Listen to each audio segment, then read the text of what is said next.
야고보 사도의 말씀을 우리 계속 같이 보고 있는데요.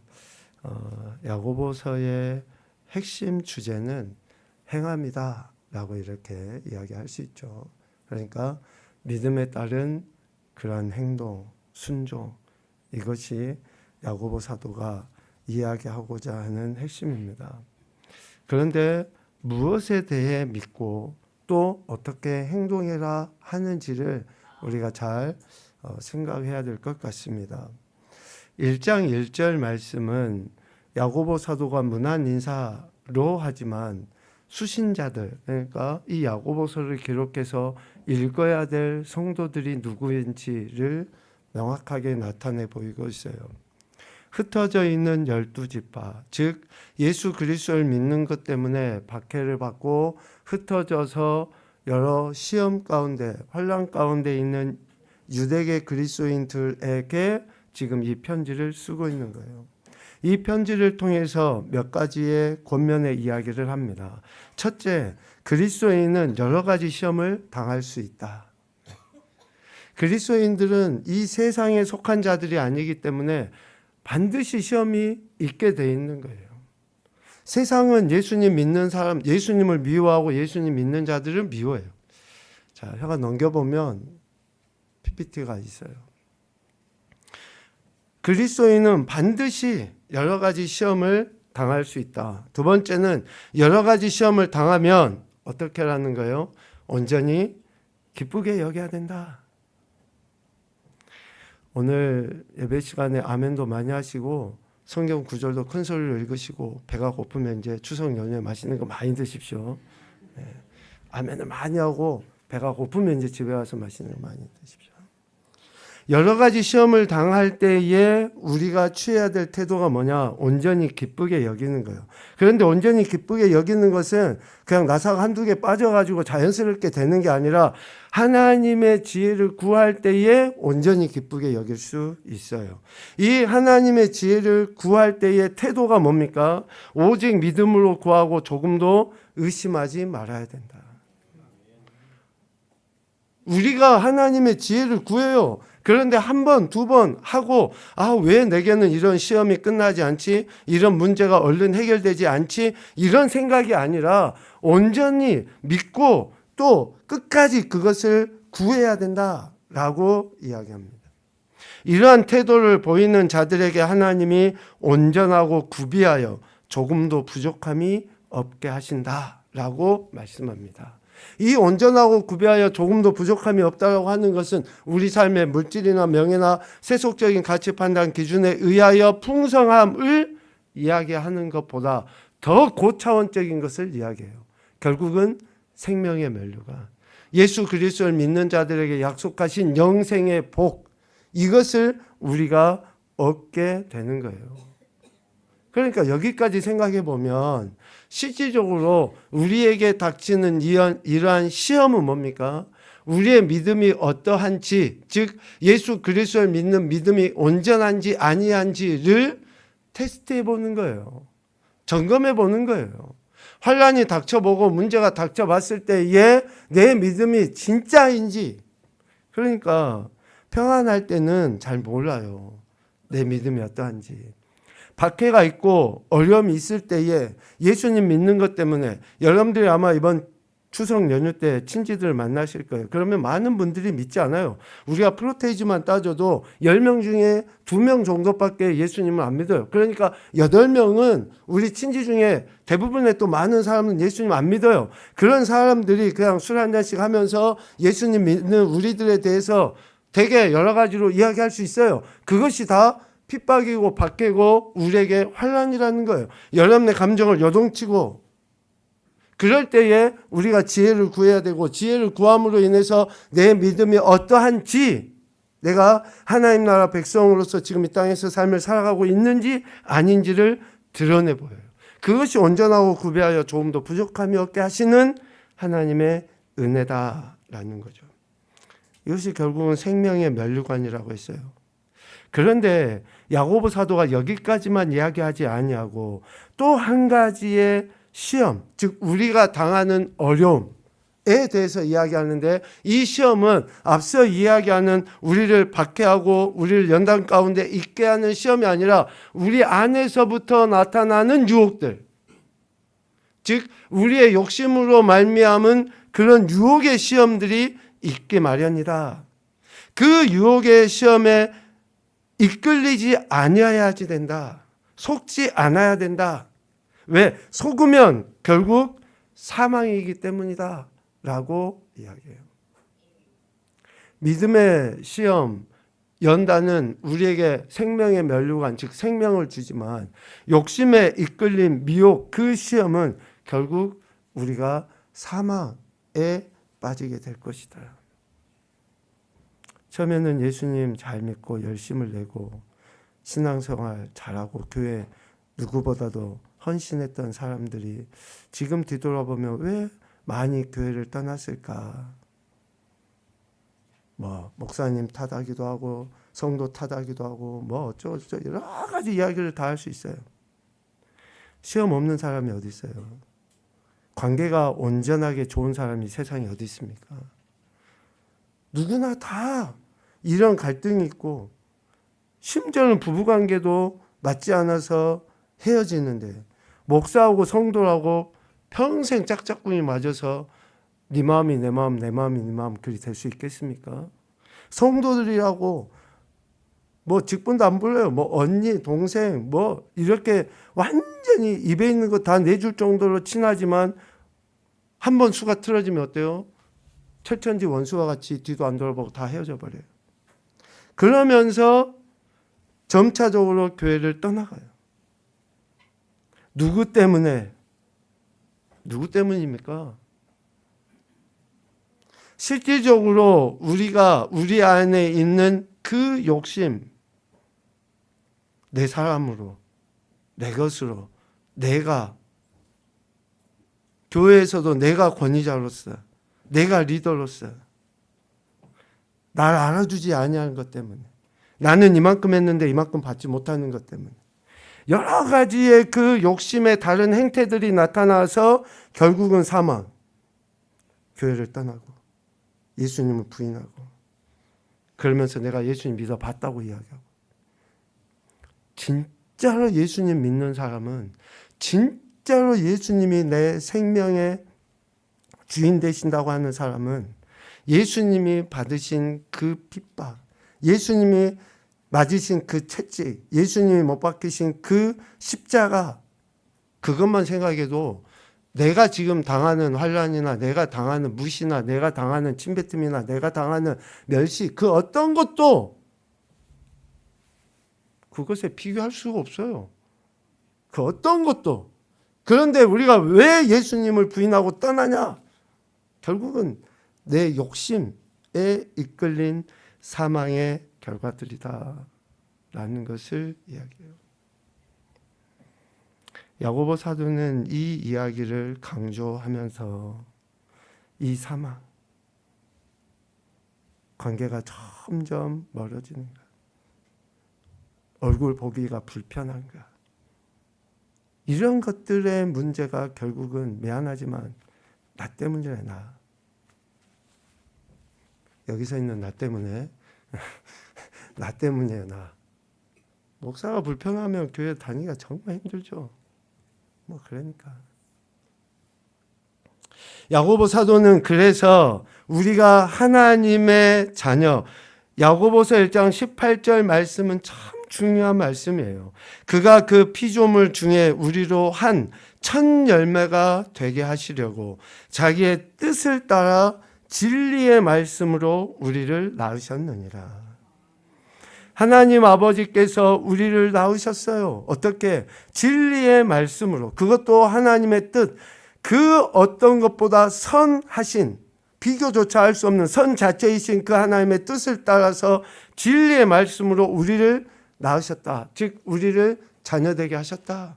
그러니까 우리가 하나님의 자녀라고 할 때, 하나님의 백성이라고 할 때, 우리들은 지금 우리의 욕심에 이끌려서 사는 것이 아니라 우리를 연단하는 그 가운데서 생명의 면류관을 허락하신 하나님만 바라보며 살아야 한다 라는 것을 가르쳐주고 있습니다.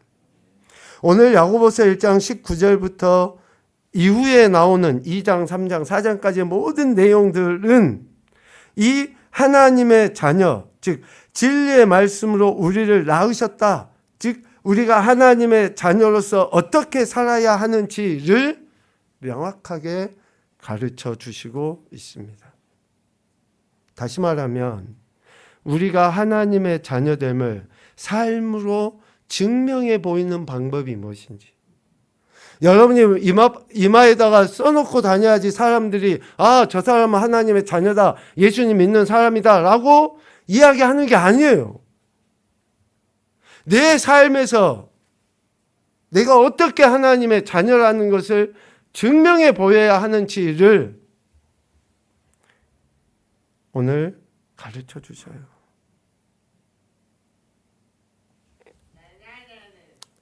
성경을 끼고 교회 문을 들락날락 한다는 정도의 문제가 아니라 내 삶의 현장에서, 관계 속에서 만나는 사람들 안에 정말로 내가 하나님의 자녀라고 하는 것을 삶의 태도로 증명해 보이기를 원해서 오늘 첫 번째 단락 시간으로, 여러분 표제에도 나와 있죠, 말씀을 들음과 행함에 대해서 가르쳐줘요.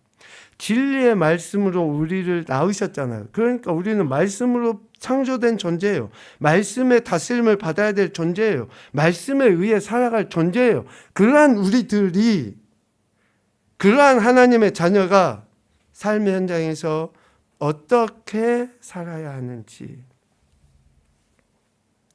19절 20절 말씀에 보면, 내 사랑하는 형제들아, 듣기는 속히하고 말하기는 더디하며 성내기도 더디해라. 사람이 성내는 것이 하나님의 의를 이루지 못함이니라 라고 이야기해요. 그러니까 하나님의 자녀들의 첫 번째 태도가 뭐예요?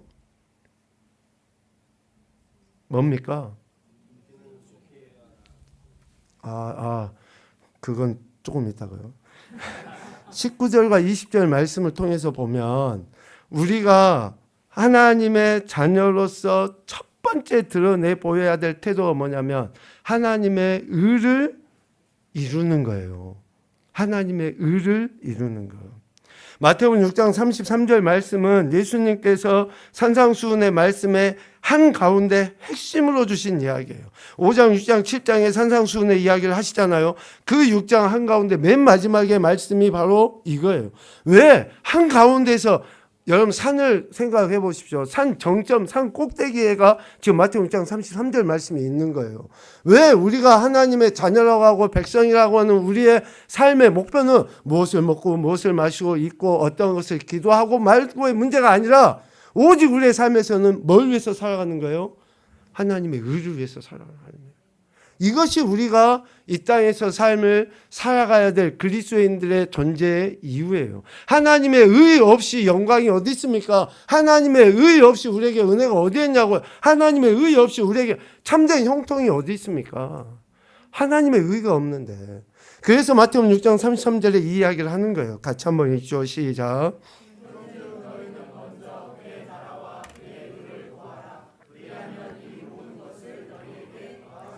아멘. 이 모든 것을 더하시리라. 아멘입니다. 우리에게 이 모든 것을 언제 더해 주십니까? 우리가 하나님의 의를 구할 때요, 하나님 나라를 구할 때요, 우리가 그리스도인이라고 하는 정체성, 하나님의 자녀라고 하는 것을 삶의 모습에서 드러내 보일 때에 하나님은 이 모든 것을 더해 주시는 거예요. 그래서 우리가 하나님의 의, 곧 하나님이 원하시고 인정하는 삶을 살기 위해서 첫 번째로 해야 될 것이 오늘 19절에서 이야기하는 것처럼 듣기는 속게 하는 거예요. 듣기는 속게 하는 거예요. 하나님 말씀 듣기에 속게 해야 됩니다. 여러분, 하나님 말씀에 듣기에 속게 한다고 하는 말씀은 어떤 의미로 여러분들 묵상이 되십니까? 지금 이 순간에도 여러분 생각이 사방팔방 오만 데 다 있을 수 있어요. 지금 하나님의 말씀이라고 하는 설교자를 통해서 선포되어지는 이 말씀을 듣기 위해서 잠이 오며 바늘로 찔러서라도 내가 그 말씀을 듣기 위해서 귀를 열어야 되고 내 영을 열어서 하나님의 말씀을 듣고자 하는 그러한 태도들이 듣기는 속게 하는 거예요. 피곤한 거 알겠어요. 이 시간에 여러분이 왜 나와 있습니까? 여러분은 구약 이스라엘 백성들이 하나님 앞에 제사 드렸던 것 같이 흠 없는 양, 흠 없는 비둘기 또 이런 것들로 하나님 앞에 드려주기 위해서 각이 떠져가지고 불에 태워져서 또 가루로 빠져서 하나님 앞에 드리기 위해서 여러분이 지금 이 자리에 있는 거예요. 편안한 의자에 앉아가지고 그냥 목사님 어떤 이야기 하는지 어떤 쇼를 보여주고 있는지 오늘 찬양은 뭐 어땠는지 눈 감고 감상하고 우리가 그렇기 위해서 이 자리에 온 게 아니라 하나님의 말씀 앞에 우리가 각을 떠서 드리기 위해서 우리가 이 자리에 나온 거라고요. 그러니까 듣기는 속회한다고 하는 그것은 철저하게 하나님의 말씀을 듣기 위해서 귀를 열고 마음이 지금 분주하고 여러 가지 생각이 복잡하겠지만 그런 생각을 떨쳐버리고 하나님의 말씀이 지금 내게 뭐라고 하시는지 듣기 위해서 귀를 쫑긋 세우고 그렇게 하는 태도들이 듣기는 속회하는 거예요. 하나님의 의를 이루기 위해서 하나님이 인정하시고 원하시는 삶, 우리가 그렇게 기대하는 이 모든 것을 더하시리라고 하는 것이 내 삶에 이루어지기 위해서 첫 번째로 듣기는 속회하는 거예요. 제가 굉장히 중요한 방법을 말씀드리겠습니다. 듣기는 속회하라. 어떤 이야기인지 지금 내가 하나님의 말씀을 들어야 되는데 어떤 이야기를 내가 들어야 하고, 그러니까 지금 내가 하나님의 말씀을 속히 듣는다고 하는 그 가장 중요한 방법이 뭐냐면요. 목사님이 설교할 때 제가 아니고 누구라도 아멘을 즉각 하는 것이 여러분들이 듣기는 속회하는 것입니다. 제가 여러분에게 언제 아멘 요구한 적 없어요. 그런데 여러분들이 반응을 보일 때 그 말씀을 듣는다. 오늘 대표 기도 하시는 분이 어떤 기도를 하시는지 내가 그 말씀에 아멘 할 때 내 생각을 사로잡아서 그 기도와 함께 드리는 거고 내가 아멘 할 때 그 말씀에 내 마음을 담아서 귀를 열고 하나님의 말씀을 듣는 것. 해보십시오. 해보세요. 어떻게 하는 것이 내가 예배를 진짜 드렸다고 하는 것인지 가만히 앉아서 감상하고 어떤 이야기를 하나 어떤 찬양을 하나 어떤 누가 뭘 하나 그것은 듣기는 속회하는 게 아니에요. 매우 중요한 방법입니다. 듣기는 속해야 돼요. 그래야지만 하나님의 의, 하나님이 원하시고 인정하시는 삶을 살 수 있어요. 속기라는 단어는 꾸준히 지속적으로 해요. 꾸준히 지속적으로. 그러니까 어떤 이야기는 하면 될 수도 있고 어떤 이야기 왜 저러지 할 수도 있어요. 그런데 지속적으로 그 말씀에 귀를 기울였을 때에 우리가 하나님의 의를 이뤄가는 삶, 자녀로서의 태도를 보일 수 있다라는 것이죠. 예수님과 사도 요한이 공통적으로 예수님과 사도 요한이에요. 요한 1, 2, 3, 4 요한복음 요한 계시록을 쓴 사도 요한이 공통적으로 강조했던 내용이 뭡니까? 귀 있는 자는 들죠. 귀가 없는 사람 세상에 어디 있어요? 귀에 대해서 컴플렉스가 있는 사람은 있겠지만 귀 없는 사람이 어디 있어요? 그런데 귀 있는 자는 들을지어다. 거기에 덧붙여서 성령이 교회들에게 하시는 말씀을 들을지어다. 여러분 이게 무슨 의미입니까? 우리의 마음을 열어서 들으려고 몸부림을 쳐야 되는 거예요. 몸부림을. 듣지 않게 해서 억지로 몸부림 치지 마시고 듣기 위해서 몸부림을 치십시오. 듣기 위해서. 내가 원하는 이야기가 아니어서 귀 닫아버리고 나하고 별로 안 맞은 사람이 이런 거 생각하지 마시고 여러분들에게 복이 될 줄로 믿습니다 하면 아멘 하겠죠. 네. 여러분에게 복이 될 것입니다. 네. 두 번째는 말하기도 더디하고 성내기도 더디해야 돼요. 듣기는 속해야 되는데 말하는 거나 성내는 것을 더디해야 된다. 말하기를 더디하라 라고 하는 것은 천천히 말하라는 의미가 아니잖아요. 성급하게 자기의 의견만을 주장하거나 자기의 고집만을 내세우지 말라라는 거예요. 고집이라는 이 단어도 여러분 묵상해 보십시오. 얼마나 많은 영역에서 우리의 고집이 나타나고 있는지 몰라요. 그러니까 말하기를 더디하는가, 자기의 의견만, 자기의 고집만 내세우지 말라는 거. 논쟁을 일으키지 말라는 거. 교회 안에서 하나님의 말씀, 진리 외에 그 어떤 것들도 다 우리가 이해하고 용납해 줄 수 있잖아요. 하나님 말씀. 그러니까 기준이 하나님의 말씀이 되는데 뭐 목회자나 장로나 어떤 한 사람에 의해서 기준이 돼가지고 좌지우지하고 하는 것은 논쟁의 거리만 만드는 거예요. 그러니까 지금 이러한 상황에 부딪혔을 때에 이것이 하나님의 말씀에 맞는지 안 맞는지를 우리가 천천히 심사숙고해가지고 하나님의 말씀에 맞으면 같이 내 생각하고 좀 틀려도 동조해서 같이 해야 되고 힘을 보태서 뭔가를 해야 되고 이것이 아무리 목사고 아무리 장로가 뭔가 이야기했어도 하나님의 진리의 말씀에 위배되면 같이 기도하고 또 격려해서 그 진리의 말씀대로 같이 갈 수 있도록 하는 것이 논쟁을 피하는 길이라는 것을 이야기하는 거예요. 특별히 성내기도 더디하라. 진짜 뭐 저도 오늘 이렇게 좀 너무 기쁜 나머지 감정에 북받쳐서 열을 내고 있지만 우리 한국 사람들의 참 이 부분은 하나님이 야고보 사도를 통해서 우리 한국 사람들 꼭 들으라고 하는 대목의 이야기가 아닌가. 성을 달래, 성을. 화를 달래. 그냥 조금만 뭐 해도 인상을 팍 쓰고 그냥 꼬라지라는 말이 전라도 사투리인가요? 하여튼 꼬라지를 픽 내고 두 말을 하면 그냥 막 이게 관계를 어렵게 만들어요. 성내기를 더디하라. 분노, 증오로부터 내 자신의 마음을 보존해라. 성내지 말라는 거 아니에요. 분도 낼 수 있어요. 부부싸움도 할 수 있고. 그런데 그러한 것들이 내 마음을, 즉 내 마음은 영혼의 자리잖아요. 기도를 못하게 만들어버려요. 예배 드리는 게 불편해지게 만들어요. 이런 것까지 가지 말라는 거예요.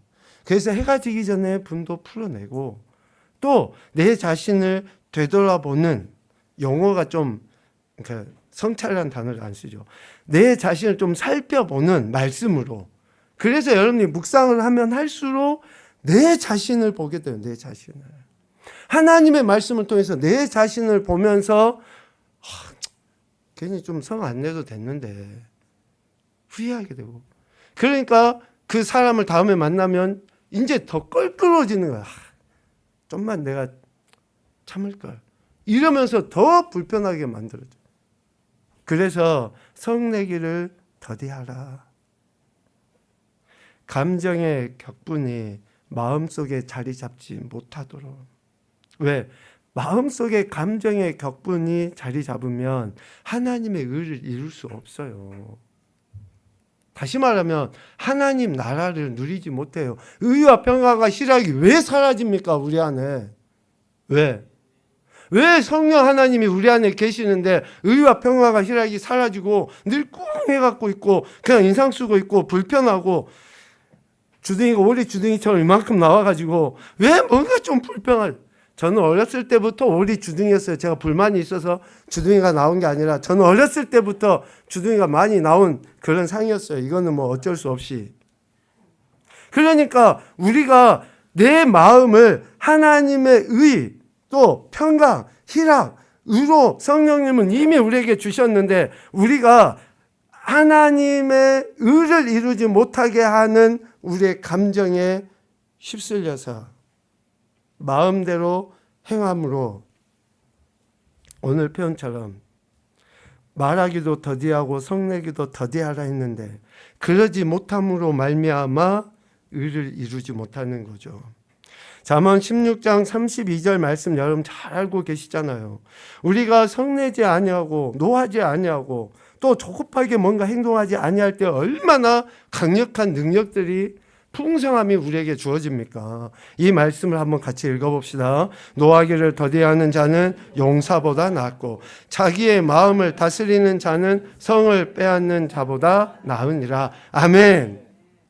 여러분 지난 주중에 우리 새벽에 여호사밧 이야기를 했잖아요. 싸우지 않고 승리를 얻고 싸우지 않고 물질과 명예를 얻는 그것은 뭡니까? 노하지 아니할 때요. 노하지 아니할 때. 우리는 치고받고 싸워가지고 뭔가를 얻는 것이 뭐 성공이라고 이야기하는 그런 세대 속에 살아가지만, 안 싸우고도 주변의 나라들을 오히려 두렵게 만들어서 은과 또 많은 병사들과 재물들을 갖다 바치게 하는 이런 일들이, 우리가 하나님의 말씀대로 의를 이루고 평안을 누리며 살아갈 때에 이러한 역사들이 일어나게 된다는 거죠. 이렇게 하나님의 의는 하나님의 말씀에 대한 순종을 통해 이룰 수 있다라고 오늘 21절 이하에 그렇게 이야기합니다. 듣기는 속회하고 말하기와 성내기를 더디하라 했잖아요. 그리고 모든 더러운 것과 넘치는 악을 내버리고 영혼을 능히 구원하시는 하나님의 말씀을 온유함으로 받으라 라고 21절에 권면합니다. 여기에서 모든 더러운 것은 도덕적인 악이에요. 예수님 믿는 사람은 도덕 규범도 잘 지키셔야지 돼요. 그것을 우리가 소홀히 하면 할수록 우리의 영이 점차 피폐해져 가요. 넘치는 악, 이 악은 위선, 더러운 욕망을 뜻합니다. 그러니까 위선적이고 더러운 욕망에 휩싸이면, 즉 자기의 욕심에 끌려 미혹이 되게 되면 사망, 영의 단절 가운데 빠지게 돼요. 그래서 하나님의 의를 이루기 위해서는 결국 우리의 영혼을 능히 구원할 바, 마음에 심어진 하나님의 말씀을 온유함으로 받아야 돼요. 여기에서 두 가지를 이야기합니다. 우리 영혼을 능히 구원할 바, 마음에 심어진 하나님의 말씀. 그러니까 예수 그리스도를 믿는 모든 자들의 심령들에는 뭐가 이미 심겨져 있다는 거예요? 구원받은 하나님의 말씀이 심겨져 있다는 거예요. 여러분들 지금 의식 못할 수도 있지만 예수 그리스도를 믿는 우리들에게는 이미 하나님의 말씀이 심겨져 있어요. 우리가 그것을 샘물처럼 길러 올려야지만이 아멘해지게 되고, 그것을 샘물처럼 길러 올려야지만이 내가 성령 안에서 의와 평화가 희락, 하나님의 자녀로서의 삶을 살아갈 수 있게 돼요. 내 안에 이미 말씀이 주어졌는데 우리가 그것을 인지를 못하는 거예요. 왜? 소위 이야기하는 종교의 행위, 예배라든지 기도라든지 또 말씀 읽고 묵상하는 것이라든지 이런 것들을 우리가 지속적으로 하지 아니하기 때문에 말씀에, 그 심겨진 말씀에 점차 이제 처음에는 흙을 덮다가 좀 자갈을 덮다가 이제는 아예 시멘트를 부어갖고 콘크리트가 되게 만들어버려요. 우리의 그 마음들이, 그 이미 심겨진 그 생명의 말씀, 썩어질 씨로 된 것이 아니요 영원토록 살아계신 예수 그리스도 하나님의 말씀으로 됐다.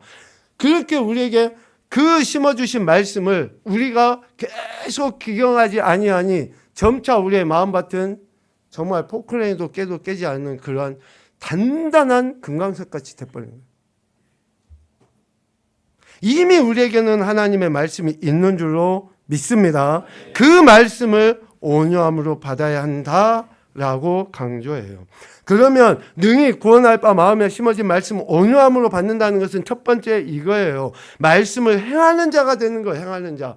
10가지의 말씀을 알아서 행하는 것이 아니라 하나라도 행동하는 자가 말씀을 온유함으로 받는 자예요. 하나라도 행하는 자가. 예수 그리스도를 믿는 사람들은 사람의 영혼을 거듭나게 하는 하나님의 말씀을 단지 듣기만 해서는 안 된다고 했잖아요. 단지 듣기만 하는 자는 나태한 자이고 미안하지만 자신을 속이는 자예요. 그래서 듣기만 하는 것이 아니라 말씀을 행하는 자가 돼야 된다. 여기서 행한다라고 하는 것은 하나님의 말씀을 받고 그 말씀을 삶에서 증거해내는 거예요. 증거해내는 거예요. 겸손하라, 사랑하라, 기뻐하라, 감사하라. 이런 모든 명령들을 통해서 우리가 그리스도의 품성을 이야기하잖아요. 이것을 우리 삶에서 살아내 보기 위해서 훈련하는 거예요. 훈련하는 거. 어떤 누가 완전할 수 있습니까? 어떤 누가. 어느 누구도 완전할 수 없기에 늘상 그런 말씀들을 삶에서 행동해 보이는 거예요. 야고보 사도는 그래서 박해를 피해 흩어져 있는 12지파의 그리스도인들에게 하나님의 말씀을 듣는 상태에만 머물지 말고 행하는 자가 되어야 된다. 오늘 우리에게도 동일하게 이야기하십니다. 하나님의 말씀을 행동으로 살아내야 된다. 그것이 결국은 생명의 면류관을 위해서 선한 싸움을 싸우는 것과 같다라고 디모데후서 4장 7절에 사도 바울은 표현을 했어요. 그러니까 시험을 당할 때 온전히 기쁘게 여기는 것은 생명을 주시는 하나님의 말씀을 듣는 것으로 끝나는 것이 아니라 그 들은 말씀을 삶으로 살아낼 때라고 하는 사실을 분명하게 가르쳐 줍니다. 그러한 사람들, 실천하는 사람이 복을 받는다. 25절의 이야기예요. 자, 그리고 두 번째는 말씀을 온유함으로 받는다라고 하는 그 말은 마음을 속이지 않는 거예요. 우리의 마음을 속이지 않는 것. 그런데 마음을 속인다라고 하는 것은 참 오묘합니다. 왜? 겉으로 보기에는 뭔가 있는 것 같아요. 막 화려하고 뭔가 또 좀 열심인 것 같고. 그런데 그 내면의 깊은 곳을 살펴보면 자기 의를 위해서, 자기의 감춰져 있는 욕망과 야욕을 위해서 몇 차례 강조해서 이야기하지만 목회자도 자기의 의와 자기의 욕망을 위해서, 명예를 위해서 교회를 표현이 죄송하지만 운영해가는 사람들도 있어요. 헌금이 얼마네, 성도가 몇 명이네, 교회 건물이 어쩌네. 마음을 속이는 거예요. 여러 가지 박해, 환난, 이 시험이 있는 상황 가운데서 하나님의 말씀을 실질적으로 내 삶에서 드러내 보일 때 이런 생명의 면류관을 얻게 된다고 했잖아요. 그리스도인들 안에, 흩어져 있는 유대계 그리스도인들 안에 한 가지 뼛속 깊이 저들 안에 자리 잡고 있었던 것이 뭐냐면요, 예수님 당시에도 그랬지만 유대인들은 자기의 신앙과 자기의 믿음을 남들에게 드러내 보이기를 원했어요. 첫 번째는 구제, 두 번째는 기도, 세 번째는 금식을 통해서 내가 이런 행동들을 한다라는 것을 통해 내가 얼마나 경건하고 얼마나 내가 하나님 앞에 바른 사람인데 라는 것을 자랑하듯이 사람들이, 유대인들이 그렇게 행했어요. 그런데 유대계 그리스도인들 안에 어렸을 때부터 그런 행태들을 보였던 사람들이 그러니까 20살, 30살 아니면 좀 더 늦은 나이에 예수님을 영접했다고 해서 태어나면서부터 20년, 30, 40년 동안 몸에 배어져 있는 그러한 행태들이 하루아침에 없어질까요? 그렇지 못해요. 그래서 말씀을 온유함으로 받는다고 하는 것은 스스로 경건하다 생각하며 자기의 마음을 속이는 것을 적극적으로 거부하는 것이, 피하는 것이 말씀을 온유함으로 받는다. 디모데서 3장 5절에 사도 바울이 표현합니다. 경건의 모양은 있으나 경건의 능력은 부인하니 이 같은 자들에게서 네가 돌아서라 라고 분명하게 이야기해요. 경건의 어떤 모양의 문제가 아니라 진정한 경건의 능력이, 말씀이 내 삶에서 실제로 드러나 보여지는 것. 그래서 예수님께서 당시 유대인들, 또 야고보 사도가 유대계 그리스도인들에게 이 세 가지의 행태가 그릇된 것이다 라고 하는 것을 이야기해요. 마태복음 6장 4절 전반부 6절 전반부 18절에 이렇게 이야기합니다. 이 말씀은 같이 읽어봅시다. 시작.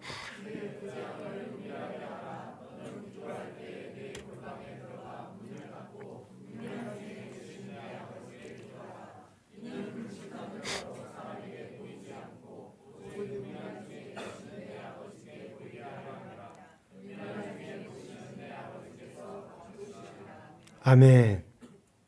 이들의 그리스도인들, 오늘 어쩌면 우리 2025년을 살아가는 우리 한국교회 성도들, 어렸을 때부터 뼛속 깊이 자리 잡고 있는 유교라든지 샤머니즘, 불교, 이러한 여타의 그 행태들로 우리가 경건의 모양은 드러내지만 경건의 능력이 상실되어져 버린, 스스로 마음을 속이고 있는 그러한 행태는 아닌지 잘 우리가 분별해서 진리의 말씀, 우리를 능히 구원할 그 심겨진 하나님의 말씀을 듣고 우리가 살아가야 한다라는 것을 이야기합니다. 말씀을 정리를 하겠습니다. 왜 우리가 마음을 속이고 또 하나님의 말씀을 실천하는 자가 되지 못하느냐? 정말 미안하지만 요한일서 2장 16절 말씀과 같이 또 야고보 사도가 유혹이라고 표현했던 그 시험, 이생의 자랑, 이것 때문에 우리가 육신의 정욕, 안목의 정욕, 이생의 자랑, 즉 세상으로 온 이것 때문에 우리가 온전한 마음으로 하나님의 말씀을 따르지 못하고 그 말씀을 한 귀로 듣고 흘려버리든지 스스로 우리 자신을 속이면서 이런 경건의 행태들을 자랑하고 나타내 보이는 것으로 마치 뭔가 이룬 것처럼 이야기를 한다는 거예요. 그런데 26절에 이야기합니다. 욕심에 끌려 행동한 그러한 경건은 어떻다고요? 헛것이다. 헛것이다. 20년, 30년, 40년 신앙생활하고 목회했는데 천국 문 앞에 딱 섰었을 때에 우리를 모른다고 하면 그것이 헛거라는 거예요. 그것이 헛거잖아요. 아니 내가 교회에다 헌금을 얼마를 하고 내가 소위 전도를 몇 명을 하고 이런 게 아무런 의미가 없어요. 하나님 앞에 섰었을 때에 경건이 헛것이라고 돼버리면 하나님 앞에 섰었을 때에 그러니까 내가 하나님의 말씀을 능히 구원할 바 마음에 심겨진 이 하나님의 말씀을 온유함으로 받아서 실제적으로 내 삶에서 그러한 하나님의 은혜를 증거하고 나타내 보이는 자녀로서의 삶을 살아가는 것, 이것이 헛것이 아니고 이런 삶을 살아가는 것이 진정한 경건, 즉 27절 하나님 아버지 앞에 정결하고 더러움이 없는 경건이라고 이야기해요. 이러한 것이 고아 과부 환난 중에 돌보고 자기를 지켜서, 그러니까 다른 대인 관계뿐만 아니라 무엇보다도 나를 지켜서 새 속에 물들지 아니하는 그것이 경건이다. 새 속에 물들지 아니하는. 왜 여러분들이 돈을 많이 벌려고 하십니까? 왜 명예를 얻으려고 하십니까? 왜 건강해지려고 하는 거예요? 왜? 뭐 때문에? 이것을 우리가 잘 생각해 봐야 할 것 같습니다. 하나님의 말씀을 듣고 행하는 것이 삶의 현장, 곧 관계 속에서 구체적으로 드러나 보이는 것이 경건이다라는 것을 이야기합니다. 우리 자신을 지켜서 새 속에 물들지 않냐고. 돈을 많이 벌고 적게 벌고 문제가 아니라 정말로 내가 하나님의 자녀고 백성이라고 하는 그 정체성을 생각하면서 이 땅에서 하나님 나라를 누리고 살아가는 것이 얼마나 큰 행복이고 복인지 모릅니다. 여러분 이러한 은혜들을 누리실 수 있기를 소망합니다. 다른 이들에게도 이 하나님 나라를 증거하는 귀한 이번 한 주 또 추석 연휴가 되시기를 주님의 이름으로 축복합니다. 아멘.